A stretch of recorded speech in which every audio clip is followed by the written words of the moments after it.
Game 4 is now in the books, and the series between the Memphis Grizzlies and the Minnesota Timberwolves is tied 2-2. While the Grizzlies certainly do have to feel they're in a good spot, best of three, two of those games at home, there are some legitimate concerns as to why if the Grizzlies don't right the ship in a few areas, they easily could see their playoff pursuit end. Shawn Coleman, Damichael Cole here with me as well. This edition of Locked On Grizzlies is kicking off. Here we go.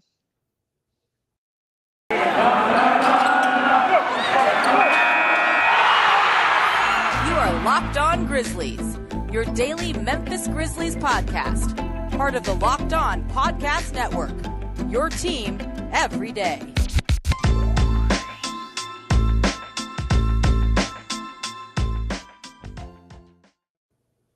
Welcome to the Locked On Grizzlies podcast. My name is Shawn Coleman. Certainly hope wherever you are and wherever you are listening, you're having a wonderful start to your day. Sorry about the technical issues, but hey, we do it on the fly. That's what certainly helped the Grizzlies in the playoffs so far. You can find myself at StatsSAC, Damichael at Damichael C. Damichael Cole, beat writer for the Grizzlies with the commercial appeal. Myself, Grizzly Bear Blues, your co-host here at Locked On Grizzlies, your Grizzlies every day. And obviously, you can find the show on all podcast platforms for free. Find the show at Locked On Grizz on Twitter as well. But hey, you know where to find us. You know where to join us anytime you get the opportunity to. But let's get right into the subject at hand, and that is Game 4. Last night, a late game, and there's no better perspective to dial into than the man that was there, sitting right there watching the game, Damichael Cole. Damichael, it was an entertaining game, if you want to call it that. But the problem is that the star of the show in many segments of the game were the refs, and it was just absolutely pitiful at times to see some of the calls that were made. Shawn, it's playoff basketball, man, and it's kind of deflating. I know it is for the fans. It is for myself, just being, a writer. You want to see good basketball. We all want to see. These are the two teams, top 5 in the NBA in pace. These are the top 2 scoring teams in the NBA. We want to see a fun, exciting, up and down, series, and we're just not getting that. And it's not because of the players. It's because of the stripes. And it's Shawn, I'm at a loss for words because like I know, Taylor Jenkins doesn't do that, and I'll give you the perspective of being in the arena and how I saw it because watching him on the bench, I always first thing I do when I see Taylor, some of these calls, especially when Jaren Jackson Jr. fouled out, my first reaction is go and look at Taylor Jenkins. Look at Taylor Jenkins. What is he going to do? Is he already talking to some other players? Is he about to talk to Jaren Jackson Jr. when he comes to the bench? Or is he just showing frustration on his face? He kept an even keel face, Shawn, for most of this game. So when he came to the post-game presser, I didn't expect what we got. And mind you, he usually takes his time getting to the presser. He nearly beat me there. And to put that in perspective, I sat to the right to the left of the Timberwolves bench, right beside the Timberwolves bench. Soon as the buzzer ended, I sent out a tweet and I posted my story and I got up and I walked to the press conference room. Taylor Jenkins had to be there 2 minutes behind me. So he probably walked to the locker room, said, let me go take care of this or something. And came and unloaded. I mean, Shawn, you heard it. He basically said it was one of the worst poorly officiated games he's ever seen. And it was kind of surprising because I asked him the question from a more open-ended perspective. I didn't know which way he was going to go with it, but I knew officiating was the talk. I mean, we'll get more into it, Shawn. I'll let you dive more into it as well. But every Grizzly starter had 2 fouls by the 11:30 mark of the second quarter. Every Grizzly starter had 4 fouls, by, I believe, every Grizzly starter except Xavier Tillman had 4 fouls by the end of the third quarter. And Xavier Tillman was the first one to 5 fouls. And Jaren Jackson Jr. fouled out. So I didn't know what to expect, but it's 2 ways to look at it. For one, he unloaded, and of course, his paybook is gonna be affected and all of that. But he made it clear he didn't care. He wanted to stand up for his players, And I haven't, I mean, I don't think that Taylor Jenkins is not the type of guy to stand up for his players, but I feel like if you wanted to critically critique him, he's so calm, cool, and collected all of the time that you would think, Shawn, maybe he needs to, get riled up a little bit more when, Ja's complaining about all these calls, when he's falling all over the floor and Jaren Jackson is getting, some of these tough offensive foul calls and things like that. Usually you see Taylor be real mild-mannered. So it's crossed my mind before, like, maybe that's the next step in the evolution of him as a coach, taking that step for his players and not worrying about the consequences. This was as much of an example of that as I've ever seen from him. The press conference was short. I think we talked to him for 2 minutes, maybe 3. The first question, I asked him, and I just asked him about the officiating, just indirectly. I didn't ask him, what did you think about the referees? I asked him more so, the question was more so centered around the players in terms of how do you think the players can adjust to the way these referees are calling the game? And he took it there. So I didn't bait him into it or anything. That was something Taylor Jenkins wanted to get off his chest, Shawn. And there's a big reason why. And the reason why is, number one, it needed to be addressed. Like, just to say how egregious the overall performance of the refs were. And I think for those who have listened to Locked On Grizzlies for a while, Damichael, since you've been here or since I've been here over the past 2 years, I never, or hardly ever, will put the refs in a situation where they're to blame. I don't think that they were the biggest reason that the Grizzlies lost last night, but they certainly played a part in it. But here's the other big key. Here's the reason why I believe Taylor Jenkins said what he said. Yes, it was the poorest performance of the refs, but it's the ripple effect that it has on the Grizzlies as well, right? Mm-hmm. You have all these fouls being called. It limits the ability for the Grizzlies to get into an offensive rhythm, which they need to do in order to be able to have success. They were okay last night, but for instance, in game 2, they were able to get going eventually, but it does affect the rhythm. But the other thing, and this is the biggest key for me, is that when you have so many fouls called early on the starters, their overall aggressiveness, their overall effectiveness playing defense, both individually and as a collective unit, it's going to be limited because they don't know what they're going to be able to do without a foul being called. And so that limited the Grizzlies' overall effectiveness on defense last night, which I think led to the even bigger issue was the fact that they allowed 18 threes and 50% shooting from 3. But it does have a ripple effect from the foul calls. And I think Taylor Jenkins is just fed up with the fact his team cannot play basketball to the best of their ability if they're not going to know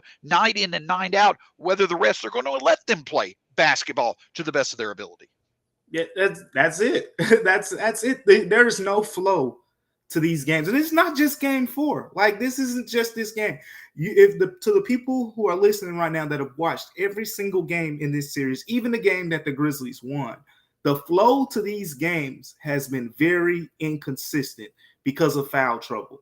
And I asked, almost from, I guess it can be like a foreshadowing thing, but in a way, the refs weren't great in the first 3 games either. So I asked Jaren Jackson when we had shoot around the morning before game 4, we got to talk with him. And of course, he's been limited with foul trouble in each of the first 3 games before the 4th game. And I asked him, I was like, how are you emphasizing, playing without fouling? And then when he talked about, just his hands, that's the most important thing. And then I asked him, do you feel like this is playoff basketball? Do you feel it, the intensity, the physicality? And to my surprise, he said yes. He said yes. It feels like, playoff basketball, the energy, the intensity. So we talked to Taylor Jenkins right after that in shoot around, asked him the same question. He said yes. The intensity, you can feel it. But after the game, talked to Brandon Clark, after game 4.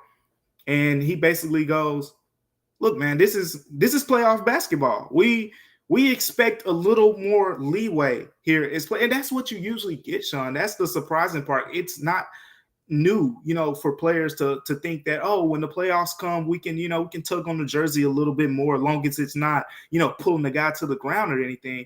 But you hit it on the spot. This foul trouble, more than anything, it takes pace away from the game. It takes flow away from the game. And we did all this talking about the Grizzlies possibly shortening their rotation. Well, Shawn, they played 12 players in that first quarter, and it wasn't it wasn't really a choice. They didn't. I mean, every starter 2 fouls except Jaren Jackson. And let's be honest, if Jaren Jackson has 1 foul in the first quarter, you want to get him out of that game before he picks up that second foul. So they had a stretch in the first quarter. They had a stretch in the second quarter where no starters, no player who started the game was on the floor. That was the situation. Even Kyle Anderson came off the bench and he ended up with 4 fouls. So it was just all around a tough game. You know, from officiating perspective, Karl Anthony Towns, to his credit, I mean, we got to give him some type of credit in here because he did come out just mean. I mean, he came out mean and aggressive, and he forced the official's hand. But you can say Ja Morant has done the same thing, forcing the official's hand. You know, first game, I believe he shot 20 free throws. So he forced the official's hands in this game. But Taylor Jenkins seems like he had some incredible points. The way he was talking, I feel like, Shawn, he's going to take some plays and he's going to sit it into the NBA. One play that he mentioned, and I'm going to, review the film, see if I can find it. I definitely didn't notice it at the game. He said that there was a play where he felt like the referees blew the whistle before before contact was even made on the Timberwolves player. And if that's true, they're anticipating whistles, then, I mean, the NBA's really got to figure some things out because this is a physical series. You got Ja Morant going full speed to the rim. You got Karl Anthony Towns bulldozing between double teams. The refs are going to have to figure out how they can let these guys play, with that physicality. Agree completely. And the thing that also stands out again, this does come from the refs. And again, I want to put this out there. I'm not wanting for it to seem as if we are blaming the refs for the reason why the Grizzlies lost last night. In my opinion, that's not the case. Right. I do think that the way the refs called the game impacted the Grizzlies. And I do think overall that unfortunately just their lack of defense hurt them as well. But let's also point this out as well. The 15 extra free throws for the Timberwolves, that made a big difference in this game.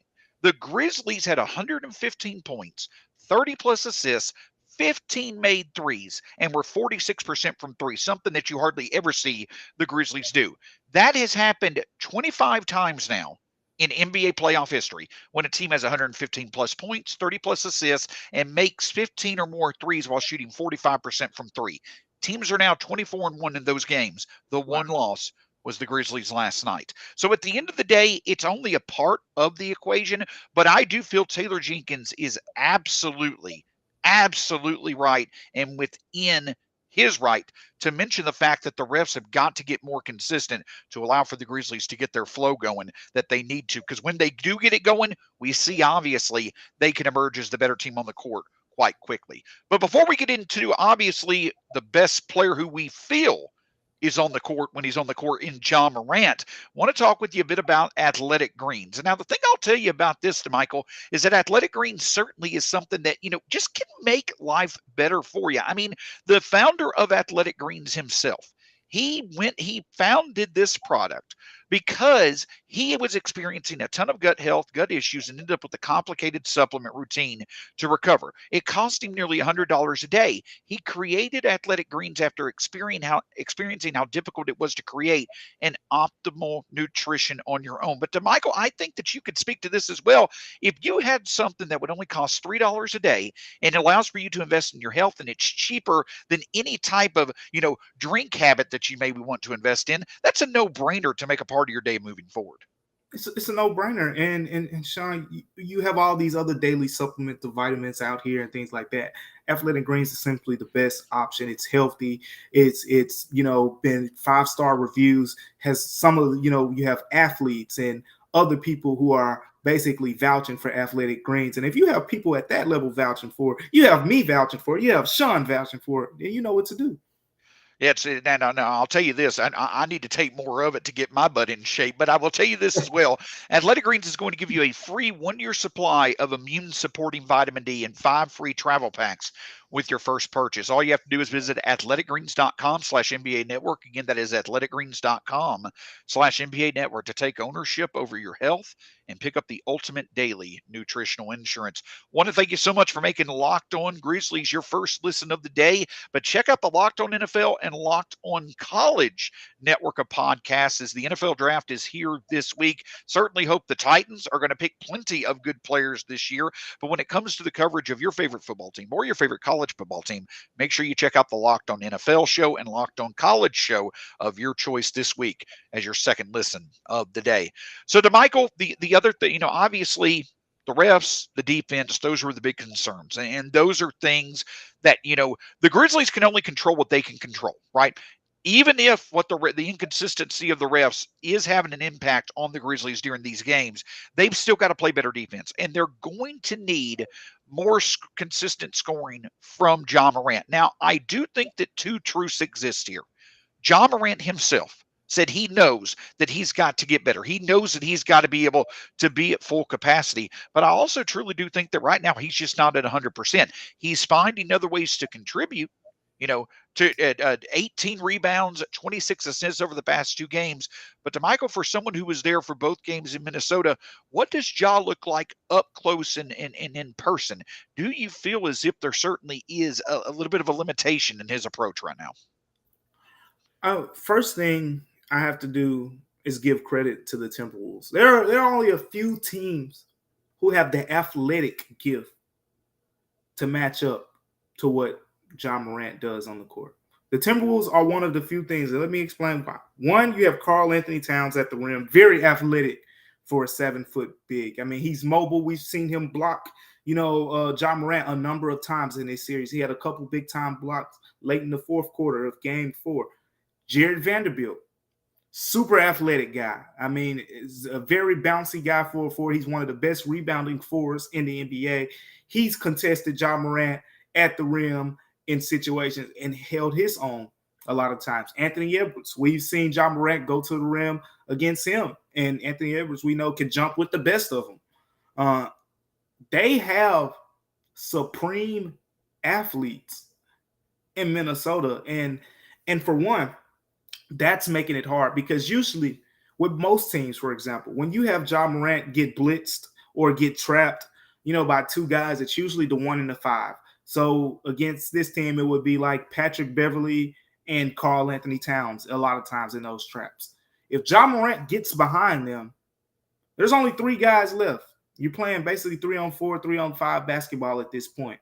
And when he gets downhill and gets to the rim, most NBA teams don't have 4s or weak side shooting guards like Anthony Edwards to compete with him at the rim. Jared Vanderbilt and Anthony Edwards are elite jumpers. So for one, that's the first point. The Timberwolves are just supremely gifted to the point. And this goes, we talked about it before this series started. Ja Morant's numbers against this team were some of his worst numbers against any NBA team this season because they have those supreme athletes. But getting back to the playoff basketball, Shawn, he said he's not 100% healthy. I do believe it. He's not playing, as he said, above the rim like he usually does. And we see that. Like I said, Karl-Anthony Towns has gotten a couple blocks on Jared Vanderbilt, Anthony Edwards.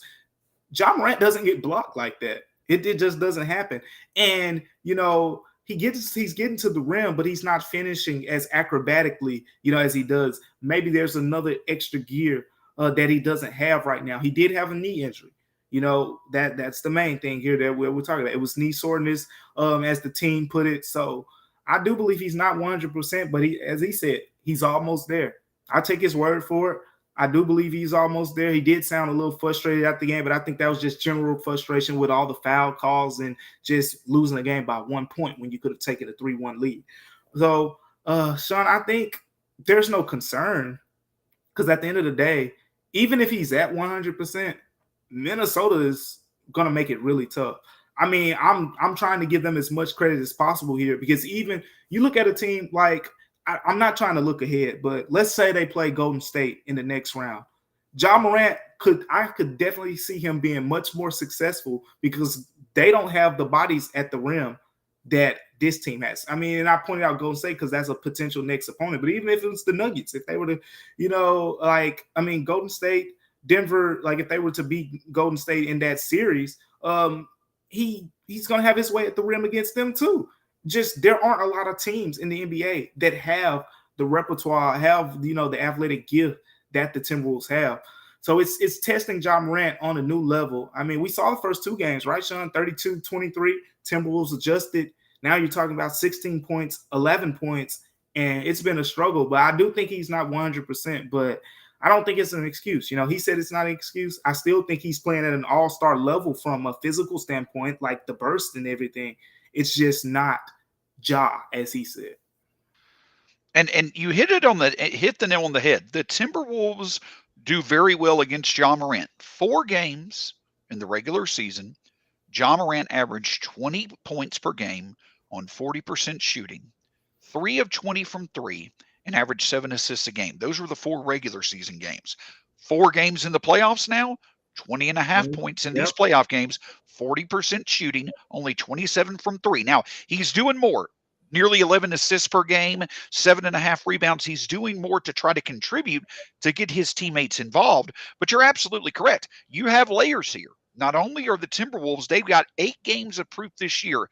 They can limit Ja almost as good as any team, if not better than any team in the NBA. The knee injury at the end of the season, he's gotten jammed up. He's gotten, another player's leg hit into his quads a few times. I would imagine that right now, Ja Morant's legs are not where they usually need to be, especially when it comes to his leaping ability. But one thing that I will point out that I am thankful for, we don't play again until Tuesday night for Game 5.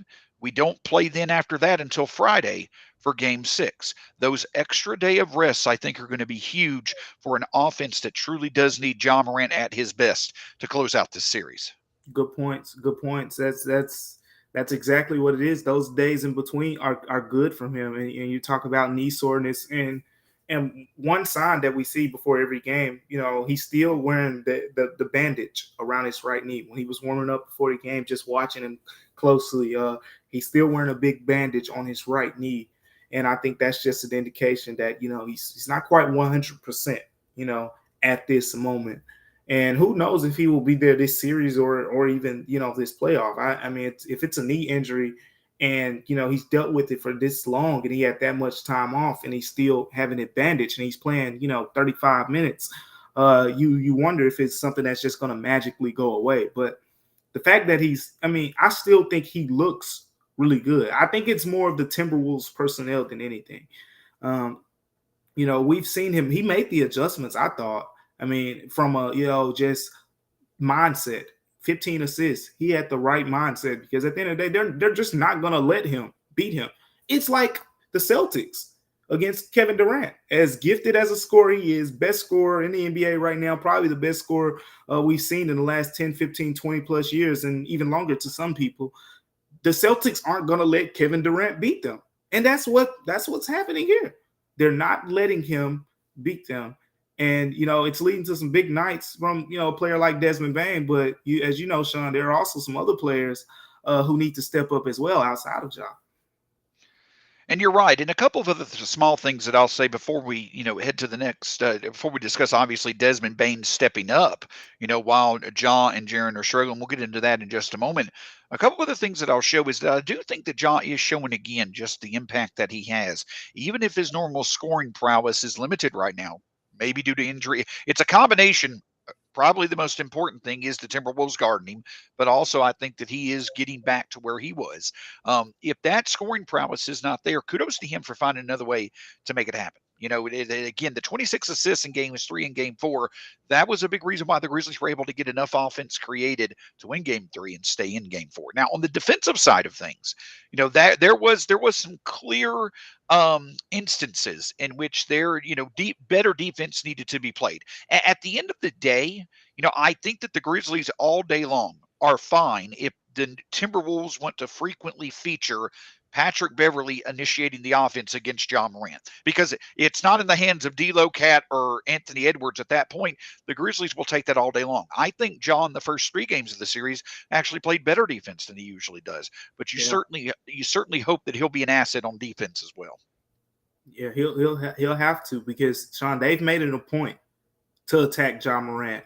Talking to Chris Finch before game 4, listening to Patrick Beverley after game 3, and just watching the film. I mean, you locked on, viewers, if you've been watching the games, you see it, especially in game 3 more than game 4, but even in game 4, out of all the players on the court, and the Grizzlies have adjusted in some ways. I saw when they did some ball screens with John Morant, trying to draw the switches, the Grizzlies would hedge those screens and get John Morant back to whoever they wanted him to be on instead of switching, like they usually do with Dylan Brooks and Desmond Bane. So they're doing what they can to keep John Morant in favorable positions. And maybe the defensive, slowness could be contributed to, him not being 100%. It very well could be, because on defense, you're having to move laterally a lot more than you are on the offensive end when he's going straight downhill more times than not. So, that's one thing that I don't want to see too, Shawn. But overall, yes, his defense is a big reason. Is going to be a big factor in how this series plays out, because they're attacking him for sure. Absolutely. And the Timberwolves are getting more effective. Even, I know there's a few videos out there on Twitter that were talking about, how Patrick Beverley was consistently getting into the lane. Well, the efficiency off of that was not that impressive, but it did continue to go well. If the Timberwolves continue to find opportunities to where they can use those drives to lead to open threes, we'll see what happens. But at the end of the day, if they want to have Patrick Beverley driving 15 times a game as their form of offense, by all means, we'll take our chances on those. One thing, though, that I can also tell you can take your chances on, and I can tell you with confidence, there's a good chance it's going to be successful, is making Built Bar a part of your day. Now, I know that myself and Damichael both have made it a part of our day, in the past and the present, having the morning for breakfast and the afternoon as a snack. There's over 18 different flavors to choose from at Built.com. And if you go to Built.com right now, you put in the promo code LOCKED15, you'll get 15% off your next order from Built Bar. Make Built Bar a part of your day today. On tomorrow's edition of the Locked On Grizzlies podcast, Damichael and I will go in depth as to why Game 5, we all know it's critical. How can the Grizzlies regroup and find some success? Well, and that'll be on tomorrow's edition of the Locked On Grizzlies podcast. We'll probably discuss the threes in general a bit more on tomorrow's show. But Damichael, I want to give you a few stats that are both good and also a bit concerning. Since game 1, so over the past 3 games, the Timberwolves have made 41 threes, shooting 37.6% from 3. The Grizzlies have made 40, shooting 38.8% from 3. And that's a reason why the Grizzlies have won 2 or 3 games. I talked about it. Me and you both talked about it before this series started. Closing that 3-point gap was going to be a huge benefit for the Grizzlies if they did it. They've done it. And now they've won 2 games and only lost the other by 1 point, in which that differential was not that great. Yeah, it was a big factor, and now, they're closing that gap. And I think, going forward, the next step, the Grizzlies actually had, you look at it throughout the series, they've had the free throw advantage, but Karl-Anthony Towns has been a menace. He's been a menace. Stopping Karl-Anthony Towns from not just scoring, but getting to the free throw line at will is, the next step. Because you just like you just said, in the 2 games prior to this last game, Karl-Anthony Towns had 8 points and 15, I think it was. He combined for 23 points in those 2 games. In the 2 Minnesota wins, he had 29 and 13 in game 1. And in game 4, he had 33 points, 8 of 17 from the field, but had his way getting to the free throw line.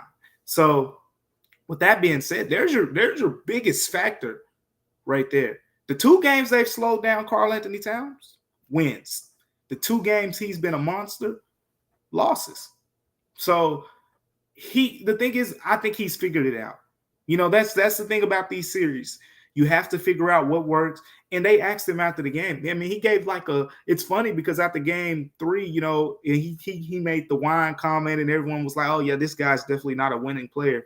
He had a very kind of like Shaq type comment, when he, after the game, in game 4, they asked him, what made him be more aggressive. And he said, basically, I'm paraphrasing, but he said, he had to say, to the heck with all the double teams and stuff, just, he's going to score the ball no matter what. And that's how he played. The Grizzlies know that now. You throw doubles, you trap him, whatever you throw at him, He is going to be the most aggressive player on the Timberwolves. Now the Grizzlies have to adjust knowing that. Now is your chance. You can force him into a lot of turnovers and things like that if you play defense and execute the right way. And that's the next step. Slowing down Karl Anthony Towns through 4 games has equaled wins. When he dominates, he looks, Embiid Jokic good, and they win. That's right along with the 3-point line. I think that has been a developing thing, throughout this series. Karl Anthony Towns is right up there as the next most important factor. And 4 games in, you start to see trends right. Some are encouraging. The Grizzlies being able to close that 3-point gap is certainly encouraging. To your point, which is an excellent point, Karl Anthony Towns finding his groove, that's not such an encouraging trend. In the 2 games that the Timberwolves have won, Karl Anthony Towns has scored 30 or more points. The Timberwolves have made 15 or more threes. The Grizzlies know how to prevent that for long enough stretches. Now it's time for them to do exactly that. So you've got some encouraging trends. You've got some, not so encouraging trends, but you also have these trends that you have to get a little deeper than surface level to start to see that they may not be as encouraging as you might think. Those 43s that the Grizzlies have made over their past 3 games, 19 of them have come from Desmond Bane, who is 19 of 39 over his past 3 games shooting the 3, including an historic performance. You very rarely saw NBA players in playoff settings do what Desmond Bane's done over the past 2 games. But he's been 19 of 39 over the past 3 games. Tyus Jones has been 7 of 11. Damichael, the rest of the team is shooting 14 of 59 from 3 over the past 3 games. I would imagine with the extra day of preparation, the Timberwolves are going to be putting together a game plan to say, Memphis, you're going to have to find another way to beat us than Desmond Bane getting loose for these 3s. And if that's the case, you're going to need to see Melton and Ja and Jaren. The rest of the team is going to have to step up and start shooting the 3s well. And it starts with them being able to find a rhythm, even if the fouls are not agreeing with them. Yeah, Shawn, but I'm going to go in a different direction. Not exactly a different direction, but I'm going to say this. I think Desmond Bane's production in the last 2 games has kind of been, the counter to Ja Morant's ineffectiveness as a scorer. As I said, when Ja Morant drops the ball, it's 3 guys in the paint. He's seeing bodies. When you're sinking guys in the paint like that, someone's open behind that 3-point line. And I think now Desmond Bane, don't get me wrong, we've seen it. He's made some off the dribble 3s. He's made some 3s like just off of play calls where, he's coming off of screens. He's pulling up in transition. He's made some of those 3s, but 7 3s in his last 2 games. I think, if they try to take away Desmond Bane, Ja's going to get back to 25 plus. That's why, when people talk about, is Desmond Bane, part of the long term, or is he, your biggest trade piece and all of that crap? Like, you don't trade this guy, and because he's the perfect complement to Ja Morant. Ja Morant does inside, Desmond Bane complements outside. It's hard to take away both. When Ja Morant's driving the ball and he's, being, limited the way he has in this series, Desmond Bane is going to hit 7 3s and, do his thing from beyond the arc. You slow down Desmond Bane, Ja Morant is going to have more space, more opportunities inside. And I don't think you can stop both. If they do, it'll be the first time I've seen it probably in a while. I mean, we've probably seen it a couple times this season, but I can't think of a time off my head where it's like, man, Desmond Bane and Ja Morant were both shut down. I think it's a great point. And that's going to be a major narrative for the Grizzlies in Game 5. Listen, the offense hasn't been the problem. I understand that Ja's been limited, and we'll talk more about Jaren tomorrow, who absolutely has to step up as well. But the offense in general has not been the problem. The big thing for me, and to your point, Damichael, if the Timberwolves shift their focus to try to stop Desmond, Ja should find an easier time like he did in Game 1, being able to get into the lane. But the key for the Grizzlies going forward is going to be their defense, especially when it comes to guarding the 3. It'll certainly be, there's going to be some fun narratives to see. And we'll discuss all the narratives on tomorrow's edition of the Locked On Grizzlies podcast. Damichael, it's been a pleasure. Hopefully, it's going to be good to be back in Memphis for Game 5, but hopefully we'll certainly get a win. It's as always, it's a pleasure doing these shows with you, Damichael. Likewise, Shawn. It's a 3-game series now, And game 5 winner has a lot of luck when it comes to winning these series. So it's gonna be fun. Breathe in, Grizzlies fans. Take a deep breath because this is the playoffs now. It's real, but I would still say the Grizzlies are in a favorable position. So we're gonna break it down tomorrow even more. And we'll look at some things that, even though numbers may not necessarily, we're talking about, how encouraging is the Grizzlies shooting the three. It may not be that encouraging when you consider the entire team as a whole. We'll also talk about some things that should get better as time goes on to help the Grizzlies get the 2 wins they need. For Damichael Cole, my name's Shawn Coleman. Thank you so much for joining us here on the Locked On Grizzlies podcast. Have a great day.